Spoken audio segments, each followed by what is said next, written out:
নমস্কার, আমি অমরেন্দ্র একটা নতুন ভিডিও নিয়ে আবার আপনাদের কাছে চলে এসেছি। এই মুহূর্তে আলোচনা করে নেব বাংলাদেশের বর্তমান বিনোদন জগতের পরিস্থিতি নিয়ে। শাকিব খানের দুখানি সিনেমা রিলিজ হয়েছে। একটি হচ্ছে বরবাদ, যেটা বহু চর্চিত এবং বহু প্রতীক্ষিত, আর পাশাপাশি একটি পুরনো 4 বছর আগেকার সিনেমা অন্তরাত্মা, যেটা কেউ বা কারা হঠাৎ করে না জানিয়ে রিলিজ করে বসলেন।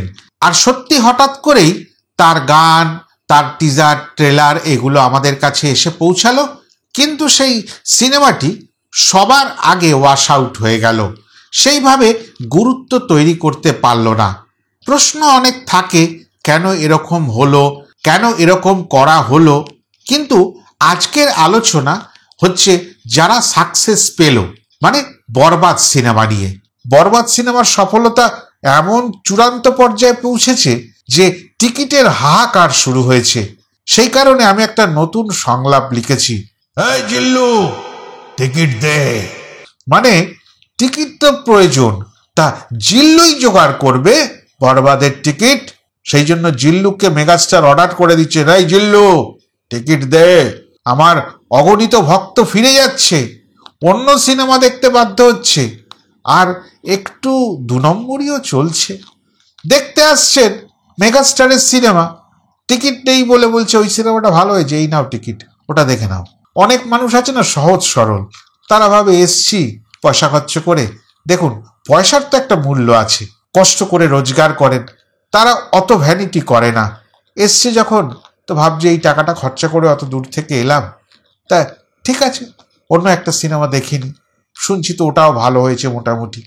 কিন্তু তার যে টার্গেট ছিল মেগাস্টার শাকিব খানের বরবাদ সিনেমাটা দেখবেন, সেটা হয়ে ওঠেনি। তাহলে আবার আর একবার পয়সা খরচা করে আসতে হবে, আবার টিকিট নিতে হবে। এই কারণে শোজ বাড়ানোরও প্রয়োজন আছে, কিন্তু আমি নাম করছি না। বিভিন্ন মাল্টিপ্লেক্সে একটু গোড়ামি করা হচ্ছে, শোজ কমিয়ে দেওয়া হচ্ছে। যদি ব্যবসা ভালো হচ্ছে, যেই সিনেমাটির চাহিদা আছে তাকে সামনে নিয়ে আসুন না, তার শোজটা বাড়ান না। এটা কেন করছেন বা এর পিছনে কোনো রাজনীতি আছে কিনা, সত্যি এটা আমার পক্ষে জানা সম্ভব না। তবে রেশারেশি নয়, এমনিতেই পরিষ্কার হয়ে যাচ্ছে বরবাদ সিনেমার চাহিদা গগনচুম্বী। আমি বিগত 2 দিন বরবাদ নিয়ে কোনো ভিডিও করিনি। আমার কয়েকটা জিনিস খটকা লাগছে। প্রথম কথা, যে বাংলাদেশে রেন্টাল সিস্টেম চলে, তাহলে বক্স অফিস কালেকশন বলে যে কথাটি বারংবার প্রতিদিন অজস্রবার ব্যবহৃত হচ্ছে কন্টেন্ট ক্রিয়েটারদের দ্বারা, তারা কেন বলছেন আমার মাথায় ঢুকছে না। কেননা আমি সত্যি অতটা জ্ঞানী নই। যেমন হাই রেন্টাল বলে একটা কথা উঠেছিল বরবাদ সিনেমা রিলিজের 2-3 দিন আগে থেকে।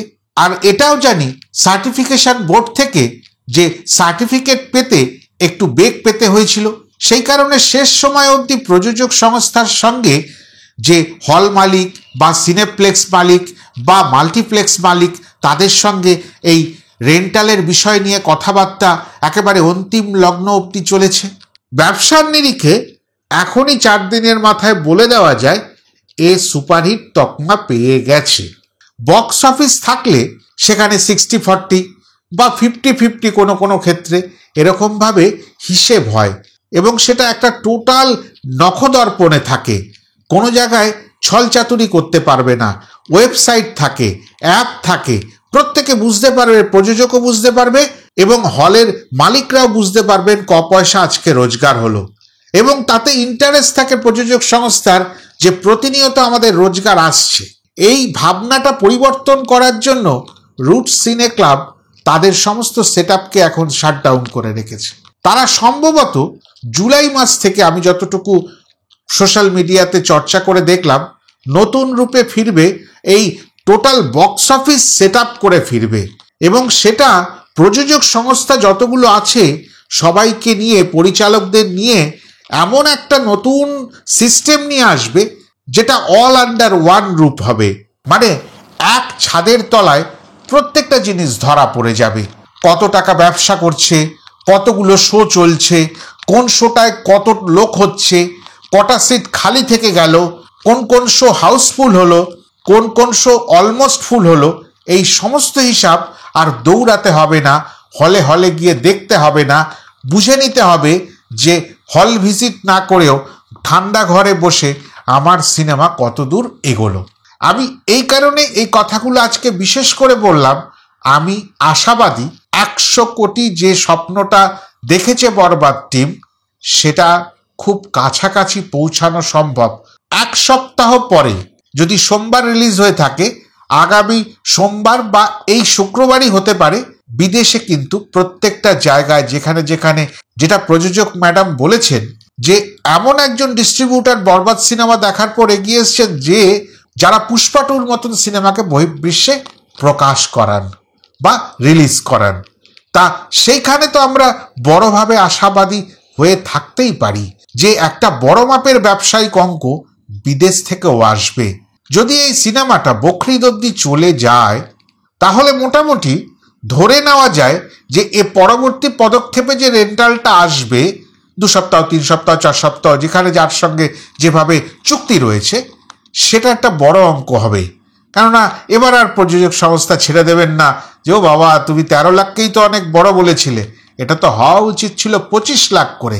কেননা চাহিদা আছে বলে তোমরা 200 টিকিট রাতারাতি 300 করে দিচ্ছ, 500 টিকিট 1500 করে দিচ্ছ, আর ওই 1500 দিয়েই মানুষ সবার আগে হাউসফুল করে ফেলছে। তাহলে বোঝা যাচ্ছে এতটাই চাহিদা আছে।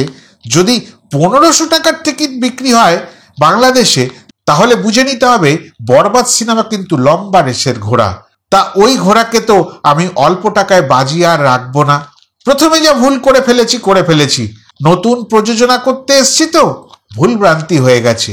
এবার কিন্তু সঠিক দাম দিয়েই এই রেন্টালটা রিনিউ করতে হবে বা পুনঃ নবীকরণ করতে হবে।